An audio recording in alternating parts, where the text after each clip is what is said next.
मेरे प्यारे बच्चों, आप सभी लोगों को नमस्कार। आप सभी लोगों का स्वागत है मेरी क्लास में।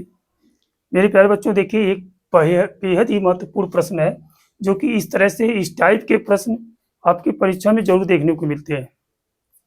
आई बात समझ में? तो हम इस प्रश्न को कैसे हल करेंगे, आइए देखिए। क्योंकि इतना ये महत्वपूर्ण है कि अक्सर बच्चे इसमें क्या कर देते हैं, गलती कर बैठते हैं। तो देखिए दिया गया है दो संख्याओं का एलसीएम। कोई दो संख्या है, उसका एलसीएम दिया गया है 495 और उनका एचसीएफ समझ ही रहे हैं, महत्तम समापवर्तक तक कितना दिया है 5। और उन संख्याओं का योग दिया है, देखिए उन संख्याओं का योग कितना है 100 है। आई बात समझ में?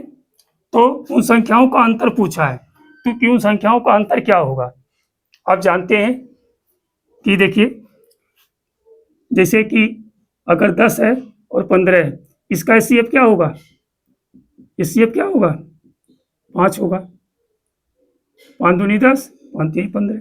जब हम 5 से इसे काट देंगे तो 5 दूनी 10 और 5 तिहाई 15। अगर कहेंगे दो संख्या है, अब यहाँ पर देखिए तो 5 इस संख्या में से काटने के बाद अनुपात में आ गई, काटने के बाद अनुपात में आ गई। अगर इन्हें पुनः संख्या में प्राप्त करना है तो हम इसे 5 से क्या कर देंगे, गुणा कर देंगे, पुनः संख्याएं प्राप्त हो जाएंगी। उसी तरह से अगर मान लें दो संख्याएं का अनुपात जो है कितना है, x/y है। अब उनका मासा क्या है 5 है, इसका मतलब 5 इस संख्या में भी है कि गुणा करना है, 5 इस संख्या में गुणा करना है। तो 5 लीजिए, 5 हमने बढ़ा दिया, अभी हो गई दो संख्याएं हो गई। अब क्या हो गई, दो संख्या हो गई। अब ये दो संख्या हो गई, इसका एलसीएम हम निकाल लें। एलसीएम निकालने का तरीका आप जानते ही हैं। एलसीएम क्या होता है, एलसीएम क्या होता है, यानी जो संख्याएं जो है आपको जो मिलती हैं उनको भी ले लेते हैं और जो नहीं मिलती है वो भी ले लेते हैं। तो 5 देखिए यहाँ मिल रहा है, यहाँ मिल रहा है, हम ले रहे हैं 5। एक्स नहीं मिल रहा है, एक्स ले लेंगे। वाई देखिए यहाँ है, यहाँ नहीं है, तो वाई को भी ले लेंगे। तो एलसीएम क्या हो गया आपका 5x वाई। आई बात समझ में? तो एलसीएम बराबर दिया आपका है, कितना दिया है 495। अब यहाँ देखिए 5 गुणा के रूप में इधर भेजेंगे तो किसके रूप में हो जाएगा, भाग के रूप में होगा। तो एक्स वाई बराबर हो जाएगा 495/5। अब 5 से भाग देंगे, 5 9 45, 4 बचा, फिर 45 हो गया, 5 9 45, यानी हो गया 99। कह सकते हैं कि एक्स और वाई बराबर क्या हो गया 99। यानी जो एक्स और वाई का हम गुणा करेंगे तो हमें 99 प्राप्त होगा। यानी इसका ऐसा दो खंड बनाइए कि 11 9 99। और खंड हो सकता है, देखिए 33 3 99 हो सकता है, लेकिन आपको ध्यान देना है कि संख्याओं का योग क्या होना चाहिए 100 होना चाहिए।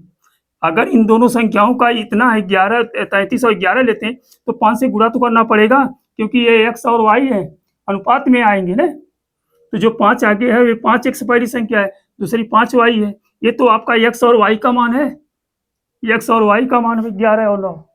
तो अगर एक्स और वाई मान ये मानेंगे तो 5 से गुणा कर देंगे तो 5 तिहाई 15, 5 हासिल है, 5 तिहाई 15 1 16, 165 तक अकेले हो जाएगा ये। ऐसे में 5 से गुणा करेंगे तो 5 तिहाई 15, तो इनका योग करेंगे तो कितना हो जाएगा, देखिए 100 से ज़्यादा हो जा रहा है। इसका मतलब हमें ये नहीं लेना है। अब यहाँ पर देखेंगे, अगर ये एक्स वाई का मान आपका है, अगर हम 5 से गुणा करेंगे, इसमें भी 5 से 11 पचे 55 हो जाएगा, और इसमें भी 5 से गुणा करेंगे तो 9 पचे 45 हो जाएगा। 55 और 45 जोड़ेंगे तो क्या हो जाएगा 100 हो जाएगा। होगा कि नहीं होगा? यानी दो संख्याओं का योग क्या है 100 है, तो हमें 100 प्राप्त हुआ। अब करा का अंतर बताइए इन दो संख्याओं, यानी 55 - 45 तो कर देंगे तो क्या जाएगा 10। यानी देखिए 55 और प्लस कितना हो जाएगा 45, कितना हो जाएगा 100। तो कह रहा है कि दो संख्याओं का अंतर बताइए, तो आप 55 और -45 यही दो संख्या थी, इनका अंतर कितना हो जाएगा 10। तो हमें उम्मीद होगी कि आपको ये समझ में आया होगा। यानी दो संख्याओं का अंतर क्या है 10। ऑप्शन नंबर 2 सही है। आई बात समझ में? कितना बेहतरीन सवाल है, कितना बेहतरीन तरीका लगाने का। आप इस तरह से सवाल लगाइए, कभी भी सवाल आपका गलत नहीं होगा। ठीक, धन्यवाद।